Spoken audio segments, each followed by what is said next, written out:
Hello, and welcome to the second part in our series of digital marketing calculators. So, what have we done here?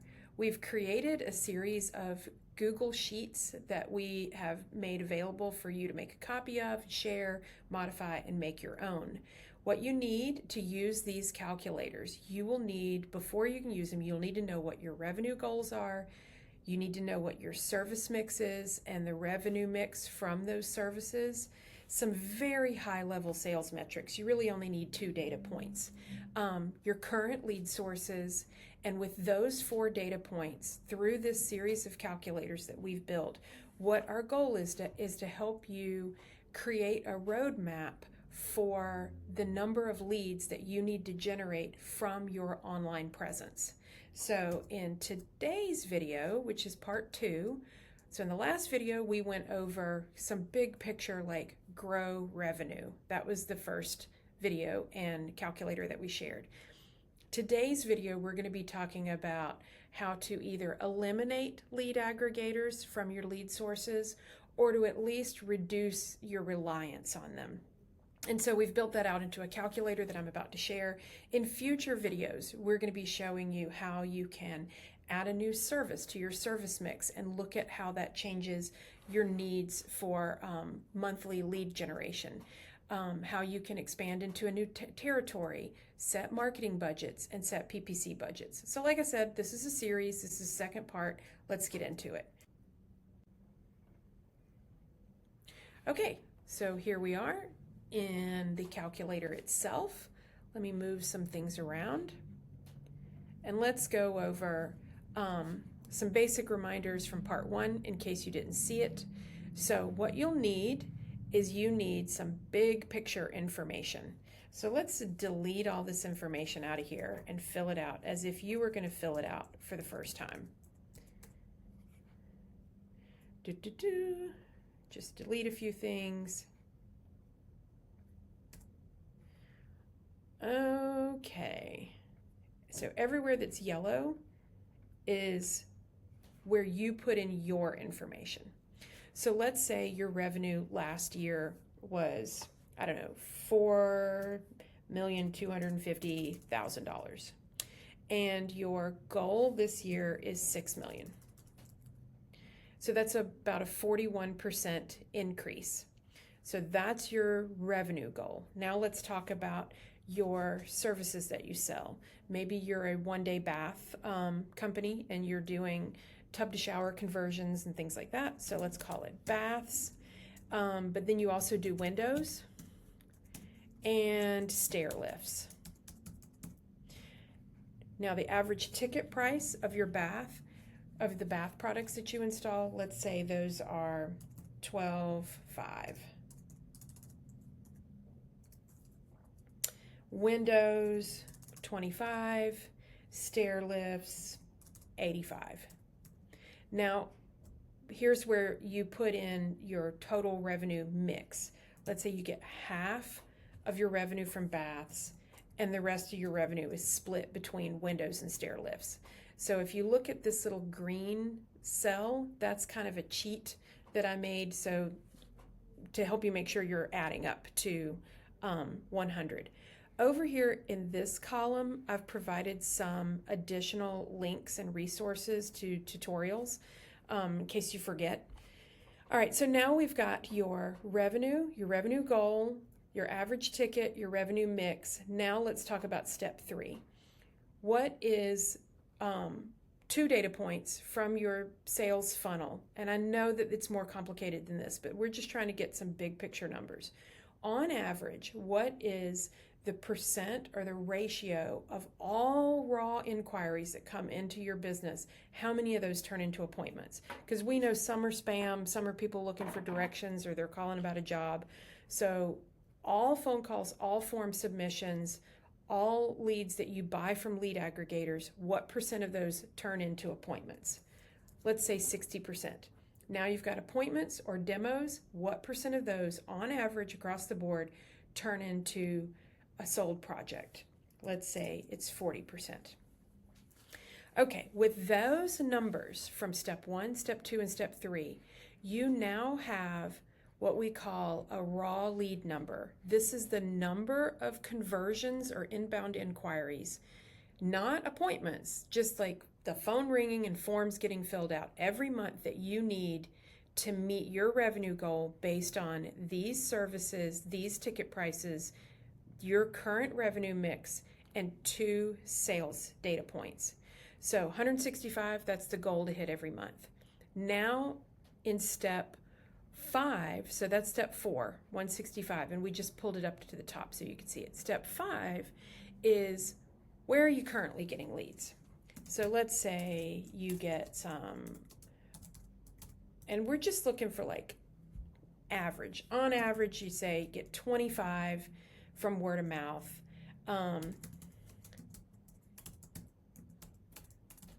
That's a hard word to spell. Let's say you're buying 100 leads a month from aggregators. You also get some leads from your bath manufacturer. And so what's happening as you fill out these sources, you're getting like, what's the total number of leads that you're currently getting from these current sources, and then what's left over. And it is a shameless plug here, but that's what this is about. What's left over from what you need is, say, 15. That is a number that if you've never run ads, you've never really gotten many leads from your SEM online presence, from your Google business profile, from your website, from your SEO, these are the leads that an agency can help you generate. So let's pull this down to like 85. Okay, so now you've done some data entry. So you need 165, and there's about a 30 left over that you still need to generate. And also, you're not happy with how many leads you're buying from lead aggregators. You're buying 85 a month, the price is going up, the quality is going down. Now, let's pop over into the second tab. What I've done with this second tab is I've pulled some of these assumptions that you entered into the first tab into the second tab. So, pulled forward, whatever you put in the data entry tab is going to show up here. These are your services. This is the revenue that you hope to generate or you expect to generate per service line based on the revenue mix that you put into this first tab. So baths, you said 50% of your revenue at an average ticket price. So if your goal is $6 million, it's easy math. $3 million needs to come from baths. Then this tab also translates those goals into how many bath jobs do you need to install a year, how many window jobs, stair lift jobs, etc. That totals up to a total number of jobs per year that's your target to reach your goal. That also translates into total number of jobs per month that you need to install. Now, based on your current closing ratio that you entered into this cell here, if you get to an appointment, what are you currently closing at? 40%. Now what this tab is showing you, in order to install 20 baths a month, you need to go on 20 appointments or 50 demos a month. Excuse me, not 20. Over here, this is where those raw leads are coming in. Knowing that not every phone call or lead that you get is going to turn into an appointment. So how many bath leads do you need per month to reach your goal? Based on your current appointment set rate, you need 83. So if you're getting 85 leads a month from aggregators, they could be driving down the set rate. So what if we could get that set rate up to, say, 70%? So in this tab, what I've done is I've highlighted lead aggregators in your source mix. So if you're currently getting 85 and you wanted to crank that down to 60 or 50, and then add in SEM digital leads. These would be leads that you're getting from Google ads, from Meta ads, Nextdoor, anything that an agency can help you generate online, including SEO leads, LSA leads. So that's what this mix is. So if you could get more of those, let's crank it up to 60. Now you have a surplus of leads. And in our experience, these branded digital leads, these are coming from your online presence, they tend to set at a higher rate. So if changing the mix away from lead aggregators and towards your own branded leads drives up your set rate, watch what happens if you improve your set rate. Let's say it goes from 60 to 65%. Now you need overall fewer leads. So you can buy fewer leads at a better cost and get a better set rate. If you could drive that set rate up to 70%, now you only need 142 leads.